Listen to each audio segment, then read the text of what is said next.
जलते घर को देखने वाले, फूंस का छप्पर आपका है, आग के पीछे तेज हवा है, आगे मुकद्दर आपका है। तेरे कत्ल पे मैं भी चुप था, मेरा नंबर अब आया, मेरे कत्ल पे तू भी चुप है, अगला नंबर आपका है। आज जो सिचुएशन है पार्लियामेंट में वो उस तरह की है कि सब लोग देख रहे हैं कि कौन किस तरफ खड़ा है।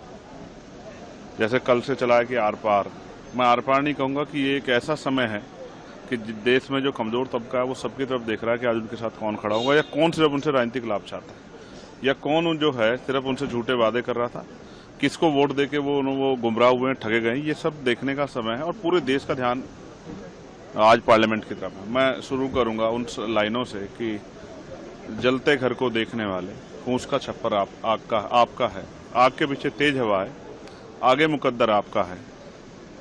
तेरे कत्ल पे मैं भी चुप था, मेरा नंबर अब आया, मेरे कत्ल पे तू भी चुप है, अगला नंबर आपका है। मैं स्पष्ट कर रहा हूं, ये पूरा अमेंडमेंट जो है ये आर्टिकल 13, 14, 25, 26, आर्टिकल 50, आर्टिकल 300 का उल्लंघन है।